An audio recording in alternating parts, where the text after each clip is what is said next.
தயா booster இணைந்து வழங்கும் ஊர் செய்திகள். பெரம்பலூரில் விவசாய நிலத்தில் அறுந்து கிடந்த மின் ஒயரிலிருந்து மின்சாரம் தாக்கியதில் பெண் உயிரிழந்த சம்பவம் அப்பகுதி மக்களிடையே சோகத்தை ஏற்படுத்தியுள்ளது. பெரம்பலூர் மாவட்டம் நெடுவாசல் கிராமத்தை சேர்ந்த தம்பதியினர் தங்கேஸ்வரன், ரேவதி.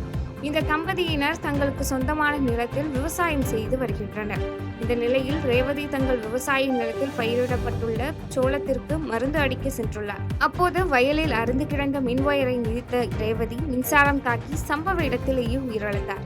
அருகில் இருந்த ரேவதியின் தாயார் மலரின் அலறல் சத்தம் கேட்டு அக்கம் பக்கத்தினர் மின்சாரத்துறைக்கு தகவல் கொடுத்ததன் பேரில் மின்சாரம் துண்டிக்கப்பட்டது. மின்சாரத்துறை ஒயர்கள் இதுபோன்ற விவசாய நிலங்களில் தாழ்வாக செல்வதை கவனிக்க தவறியதும் மின் ஒயரை முறையாக பராமரிக்காமல் காட்டி வரும் அலட்சியமே ரேவதியின் இந்த இறப்பிற்கு காரணம் என ரேவதியின் உறவினர்கள் குற்றம் சாட்டியுள்ளனர். இந்த நிலையில் பெரம்பலூர் போலீசார் ரேவதியின் உடலை மீட்டு பெரம்பலூர் அரசு தலைமை மருத்துவமனைக்கு பிரேத பரிசோதனைக்காக அனுப்பி வைத்து வழக்கு பதிவு செய்து விசாரணை மேற்கொண்டு வருகின்றனர்.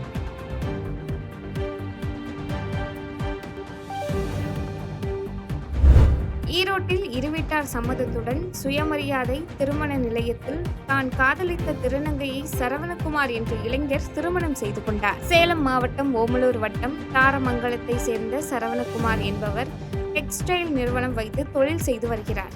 அதே நிறுவனத்தில் பணிபுரியும் சேலம் மேற்கு வட்டம் மணியனூரை சேர்ந்த 30 வயது உள்ள திருநங்கை சரோ என்பவருக்கும் சரவணகுமாருக்கும் பழக்கம் ஏற்பட்டு காதலாக மாறியது. இதைத் தொடர்ந்து இருவீட்டார் சமூகத்தின் பேரில் ஈரோடு மாவட்டம் கோபிச்செட்டிப்பாளையத்தில் உள்ள மனிதம் சட்ட உதவி மையம் பெரியார் சுயமரியாதை திருமண நிலையத்தில் திராவிடர் கழக மாவட்ட தலைவர் வழக்கறிஞர் மு. சென்னியப்பன் தலைமையில் சரவணகுமாருக்கும் சரோவிற்கும் சுயமரியாதை திருமணம் நடைபெற்றது. இந்த திருமண நிகழ்ச்சியில் இருவீட்டார் உறவினர்கள் கலந்து கொண்டு வாழ்த்துக்கள் தெரிவித்தனர். கோவை அரசு மருத்துவமனையில் 4 சக்கர நாற்காலியில் நோயாளிகள் செல்வதற்கு 100 ரூபாய் வசூல் செய்வதாக அரசு மருத்துவமனை ஊழியர்கள் மீது புகார் எழுந்த நிலையில் 2 ஊழியர்கள் சஸ்பெண்ட் செய்யப்பட்டுள்ளனர். கோவை அரசு மருத்துவமனையில் நாள்தோறும் சராசரியாக 9000 பேர் சிகிச்சைக்கு வந்து செல்கின்றனர். இந்நிலையில் இங்கு 4 சக்கர நாற்காலியில் நோயாளிகள் செல்வதற்கு 100 ரூபாய் வசூல் செய்வதாக மருத்துவமனை ஊழியர்கள் மீது புகார் எழுந்துள்ளது. இது பற்றி பாதிக்கப்பட்ட நோயாளியின் மகன் காளிதாஸ் கூறுகையில், தந்தையை மல்டி ஸ்பெஷாலிட்டி கட்டடத்திற்கு பரிசோதனைக்கு அழைத்து வந்து அலைக்கழிக்கப்பட்டதாகவும் 4 சக்கர நாற்காலி கேட்டு 2 மணி நேரம் காத்திருந்தும் யாரும் வரவில்லை என்றும், மேலும் 100 ரூபாய் கொடுத்தால் வருகிறேன் என ஒரு ஊழியர் கூறுகிறார் என குற்றம் சாட்டியுள்ளார். இதுகுறித்தான வீடியோ காட்சிகள் வெளியாகி அதிர்ச்சியையும் பரபரப்பையும் ஏற்படுத்திய நிலையில் ஊழியர்கள் எஸ்தர் ராணி, மணிவாசகம் ஆகிய 2 பேரை 5 நாட்கள் சஸ்பெண்ட் செய்து மருத்துவமனை நிர்வாகம் உத்தரவிட்டுள்ளது. ஒரு வண்டி கிடையாது ஜிஹெச்சுக்குள்ள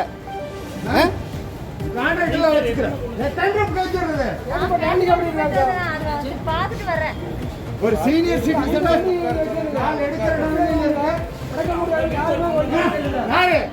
எப்போ வந்தாங்க?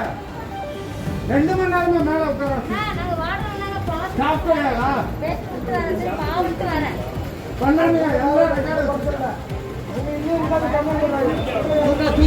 முதலில் பாஜகவிடமிருந்து அதிமுகவை மீட்டெடுங்கள் என எடப்பாடி பழனிசாமியை துணை முதலமைச்சர் உதயநிதி ஸ்டாலின் விமர்சித்துள்ளார். செங்கல்பட்டு மாவட்டம் மறைமலை நகரில் நடைபெற்ற திமுக நிர்வாகிகள் ஆலோசனை கூட்டத்தில் துணை முதலமைச்சர் உதயநிதி ஸ்டாலின் பங்கேற்று சிறப்புரையாற்றினார். அப்பொழுது பேசிய அவர், மொழி உரிமை, மாநில உரிமைகள் போன்ற பல்வேறு போராட்டங்களில் திமுக ஈடுபட்டுள்ளதாகவும், எண்ணற்ற தியாகங்கள் மற்றும் உயிர் தியாகிகள் இந்த இயக்கத்தில் உள்ளனர் என்று குறிப்பிட்டார். மேலும் திமுகவில் ஒரு பிரச்சனை என்றால் நிர்வாகிகள் அறிவாலயத்திற்கு வருவார்கள் என்றும், ஆனால் அதிமுகவில் பிரச்சனை என்றால் செங்கோட்டையன் போன்றவர்கள் ஹரித்துவார் செல்வதாக கூறி பாஜக தலைவர்களை சந்தித்து விட்டு வருகிறார்கள் என்று விமர்சித்து பேசினார்.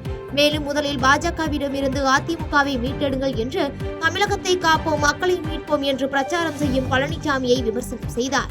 அதே நேரத்தில் அன்பரசன் அவர்கள் பேசும்போது என்னை பாராட்டி பேசினார். தலைவருக்கு பிறகு தலைவரை போல உழைப்பதற்கு இவர் கிடைத்திருக்கிறார் என்று. அதில் ஒரு சின்ன திருத்தம், தலைவருக்கு நிகர் தலைவர் மட்டும்தான், அவரை போல யாராலும் உழைக்க முடியாது.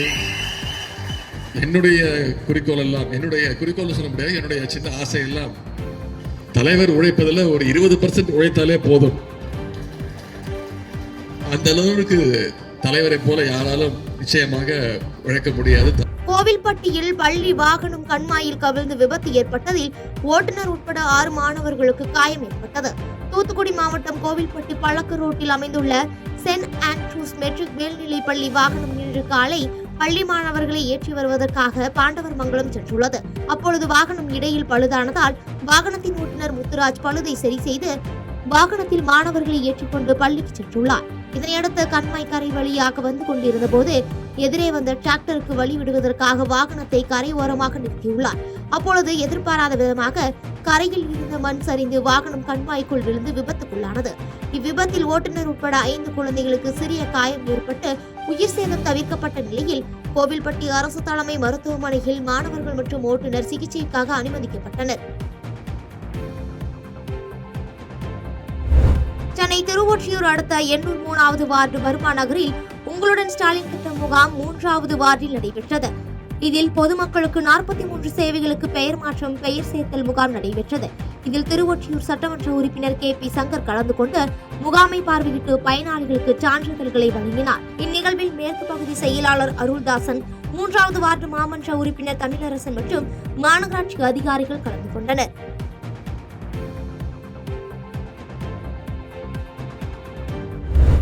திண்டுக்கல் காமராஜர் பேருந்து நிலையம் அருகே டிடிவி தினகரனை கண்டித்த அகில இந்திய பார்வர்டு பிளாக் கட்சி சார்பில் ஆர்ப்பாட்டம் நடைபெற்றது. அதிமுக பொதுச் செயலாளர் எடப்பாடி கே பழனிசாமி திண்டுக்கல் மாவட்டம் சின்னாளப்பட்டியில் நடைபெற்ற எழுச்சி பயண கூட்டத்தில் அடுத்து தான் ஆட்சிக்கு வந்ததுடன் மதுரை விமான நிலையத்திற்கு பசுமன் முத்துராமலிங்க தேவர் என பெயர் சூட்டுவதாக பேசினார்.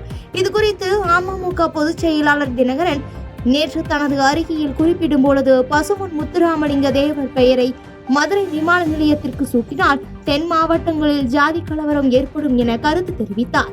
இதனையடுத்து தினகரன் அரசியல் லாபத்திற்காக செயல்படுவதாக கூறி அவரது உருவப்படத்தை எரித்து அகில இந்திய பார்வர்டு பிளாக் கட்சியினர் தங்களது எதிர்ப்பை தெரிவித்தனர். மேலும் டிடிவி தினகரன் தேனி மாவட்டத்தில் எந்த பகுதியில் தேர்தலில் போட்டியிட்டாலும் பசுமன் தேவர் மற்றும் நேதாஜி விசுவாசிகள் அவருக்கு பாடம் புகட்டுவார்கள் என தேசிய செயலாளர் அகில இந்திய பார்வர்டு பிளாக் கட்சியை சேர்ந்த ஜெயராமன் தெரிவித்தார். பல வருடங்களாக இந்த கோரிக்கை இருந்து வந்தது. அந்த நிலையில் 2 நாளுக்கு முன்பு எடப்பாடி பழனிசாமி அவர்கள் மதுரை விமான நிலையத்துக்கு பெயர் வைக்கப்படும் என்று கூறியிருந்தார்.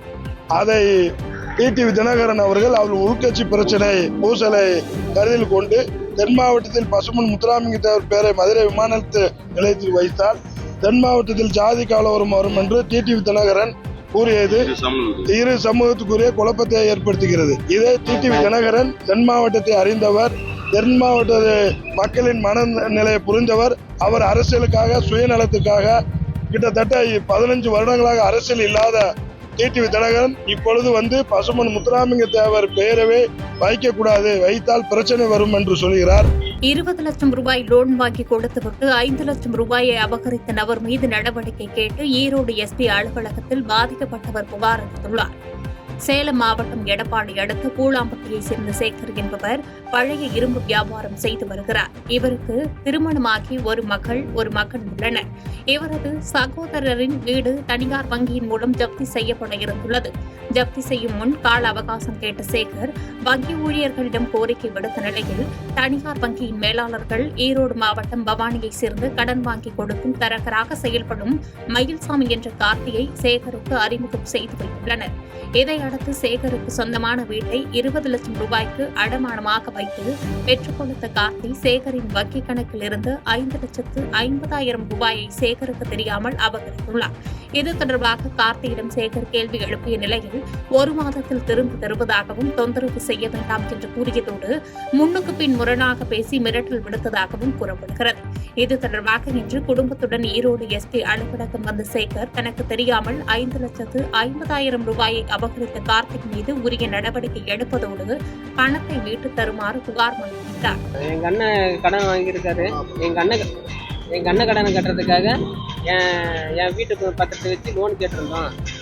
Axis bank manager Sivaramakrishnan manager மூலியமா தான் கார்த்தி என்கிற மயில்சாமி தாளப்பாளையம் அந்தியூர் பகுதியை சேர்ந்த தாளப்பாளையம் மயில்சாமி என்கின்ற கார்த்தி அவன் பழக்கம் பண்ணாருங்க.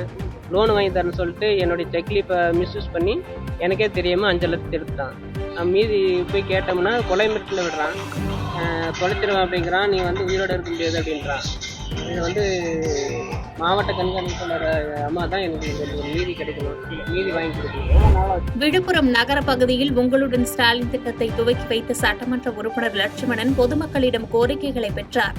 அரசின் பல்வேறு சேவைகள், மகளிர் உரிமை தொகை, பட்டா மாற்றுதல், வீட்டு வசதி வாரியம் சார்பில் கட்டட மனைப்பிரிவு வரைபட திட்டம், வேலையில்லா இளைஞர்களுக்கு வேலைவாய்ப்பு திட்டம், ஆதார் அட்டை வழங்குதல், பெயர் சேர்த்தல் நீக்குதல் உள்ளிட்ட 15 துறை சார்ந்த 46 திட்டங்களுக்கு மக்களை தேடி உங்களுடன் ஸ்டாலின் திட்டத்தை பொதுமக்கள் நேரடியாக பயன்பெறும் வகையில் விழுப்புரம் திருச்சி ரோட்டில் உள்ள தனியார் மண்டபத்தில் உங்களுடன் ஸ்டாலின் திட்ட முகாம் நடைபெற்றது. இதில் பங்கேற்ற விழுப்புரம் சட்டமன்ற உறுப்பினர் லட்சுமணன் பொதுமக்களிடம் கோரிக்கைகளை கேட்டறிந்தார்.